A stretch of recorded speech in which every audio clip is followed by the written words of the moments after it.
ઓમ નમો નારાયણ. હું અરુણાબેન પી ગોસ્વામી સુરતથી તમારું સ્વાગત કરું છું અરુસ કિચનમાં. તો આજે આપણે બનાવશું મકાઈ મેથીનું શાક. તો એના માટે આપણે આ 2 મકાઈના દાણા કાઢીને આ રીતે લીધા છે અને 500 ગ્રામ જેટલી આપણે મેથી લીધી છે અને 3 ટમેટા આપણે પ્યુરી કરીને લીધા છે અને 2 ડુંગળી એને આપણે આ રીતે પ્યુરી કરીને લીધી છે. 3 ચમચી આપણે તાજી મલાઈ લીધી છે દૂધની અને આ મલાઈ આપણે ઘરની જ છે, જે આપણે દૂધમાં મલાઈ હોય એ જ મલાઈ આપણે તાજી લીધી છે. અને આદુ મરચાં ને લસણ એની આપણે આ રીતે પેસ્ટ બનાવી લીધી છે. થોડાક લીલા ધાણા લીધા છે. વઘાર માટે આપણે 2 તેજપત્તા ને 2 લાલ મરચાં લીધા છે. અને મસાલામાં આપણે મીઠું જોઈએ સ્વાદ પ્રમાણે, થોડીક આપણે હળદર લીધી છે અને લાલ મરચું 1 ચમચી જેટલું અને ધાણા જીરું અને અડધી ચમચી ગરમ મસાલો, તેલ જોહે અને પાણી જોહે. તો પહેલાં આપણે આને થોડીક બાફી લેવું. જે રીતે આપણે પાલકને બ્લાન્ચ કરીએ એ રીતે આને થોડીક આ રીતે ગરમ પાણીમાં બાફી લેવું. તો પાણી આપણે પહેલાં જ ગરમ મૂકી દીધું. મેથીને ધોઈ લીધી છે આપણે. તો આપણે મેથી આમાં રાખી દેવું બધી.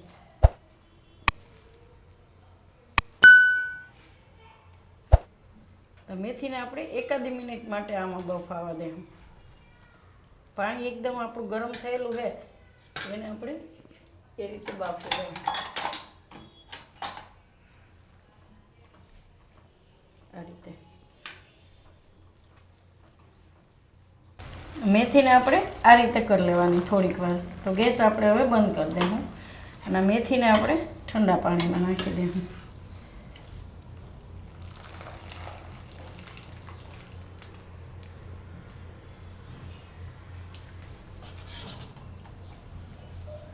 તો બધી મેથી આપણે કાઢીને ઠંડી કરી લેવું અને આપણે થોડીક વાર ઠંડા પાણીમાં રાખીએ એટલે મેથી આપણે બધી કાઢી લીધી છે ને આને થોડીક ઠંડી થવા દેવું. તો એ ઠંડી થાય ત્યાં સુધીમાં આપણે ગ્રેવીનો વઘાર કરી લેવું. તો આપણે કઢાઈ લીધી, ગેસ ચાલુ કરશું. આમાં આપણે તેલ નાખીશું. તો 1 મોટા ચમચા જેટલું આપણે તેલ નાખ્યું. તેલને આપણે ગરમ થવા દેવું. તો તેલ આપણું ગરમ થઈ ગયું છે. એમાં આપણે આ તેજપત્તા અને લાલ મરચાં આ રીતે કાપીને નાખીશું.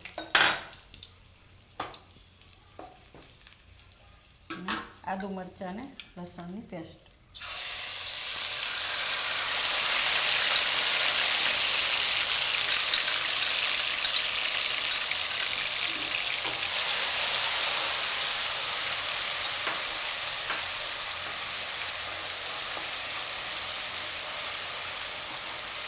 આ રીતે થોડીક વાર ફેરવીને આપણે એમાં ડુંગળી નાખી દઈશું. પેસ્ટ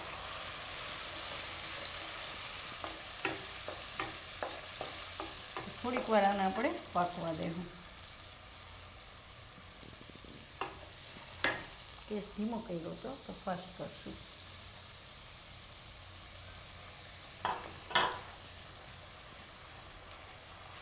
આ રીતે નાખીએ ને એટલે કોઈ ડુંગળી નહીં ખાતું હોય એ નહીં ભાવશે.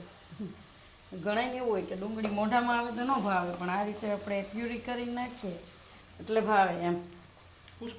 હા, લસણ અને ડુંગળી 2 ટેસ્ટ ભાવે પણ મોઢામાં આવે એ ન ભાવે એમ. ઘણાને એવું હોય.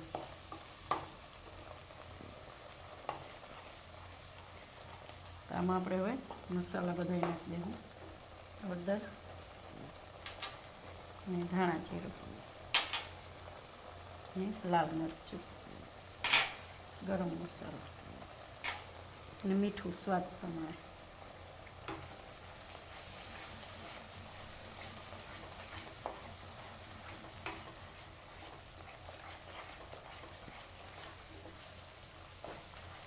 હવે આપણામાં ટમેટા નાખી દેવું પ્યુરી.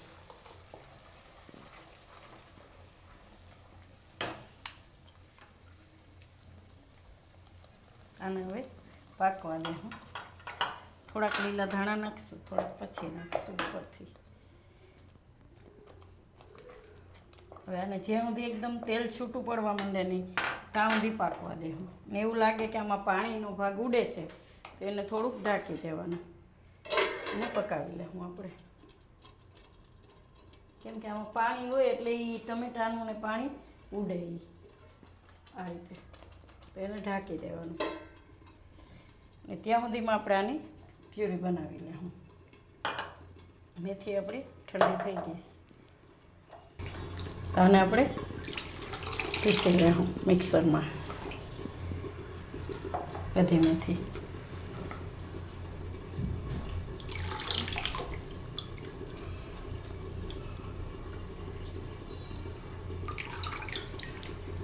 આને આપણે પીસી લઈએ.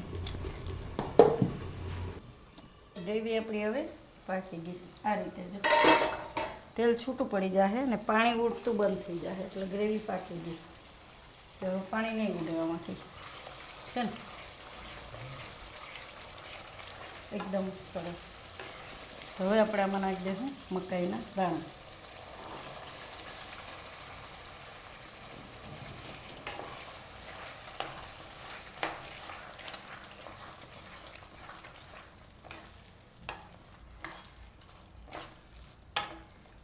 મકાઈને થોડીક વાર પાકવા દઉં. આમાં ગ્રેવીમાં થોડુંક પાણી નાખીશું આપણે આમાં.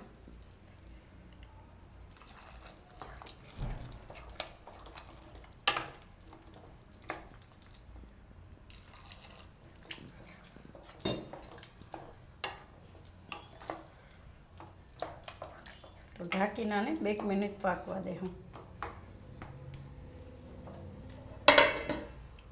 તો હવે આપણે જોઈ લેવું.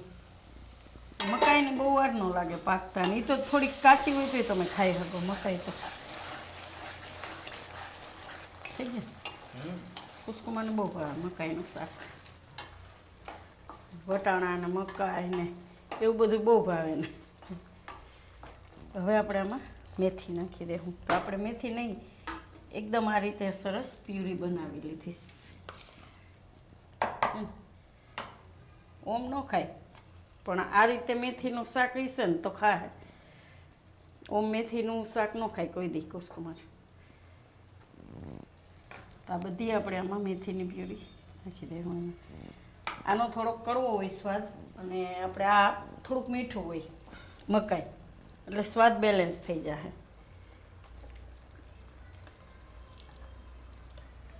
તો બધી પ્યુરી એમાં રાખી દઈશું આપણે.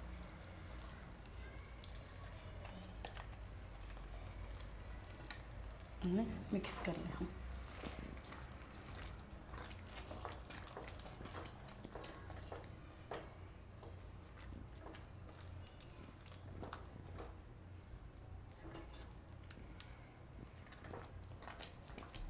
થોડુંક આપણે આમ પાણી નાખીશું.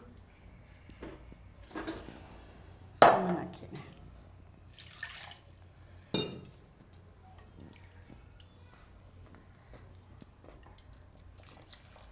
જેવી તમારે ગ્રેવી પાતળી કરવી હોય એ પ્રમાણે તમે પાણી નાખી શકો એમ.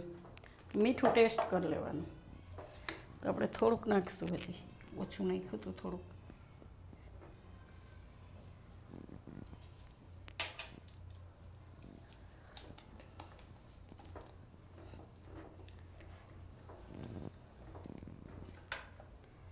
તો મલાઈ આપણે એમાં નાખી દઈશું. હવે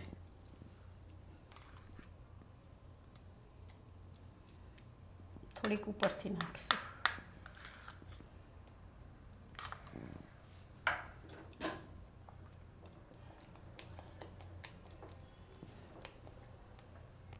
કલર ચેન્જ થઈ જાય મલાઈ નાખીએ ને. તમે ફ્રેશ ક્રીમ હોય તો ફ્રેશ ક્રીમ નાખી શકો, પણ આપણે આ ઘરની મલાઈ જ વાપરી છે. તો થોડીક વાર આને આપણે પાકવા દઈશું ઢાંકીને. તો આને આપણે મેથી નાખ્યા પછી 2 મિનિટ માટે પકાવી લઈશું.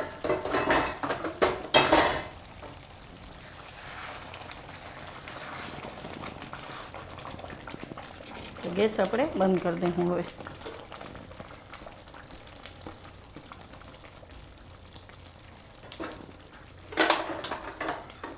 આને આપણે સર્વ કરીશું. સુગંધ આવે ને મસ્ત.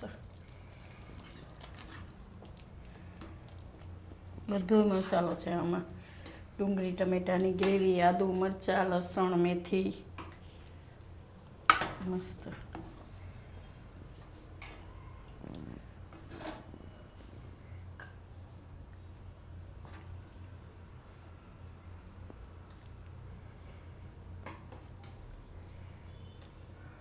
ખટાશ મીઠાશ તીખાશ બધું આવી ગયું.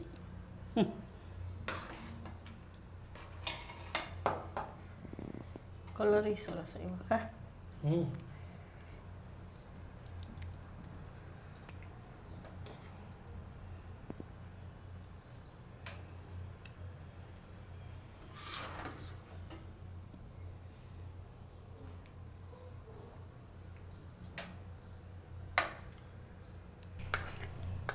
થોડીક મલાઈ ઉપરથી નાખશું,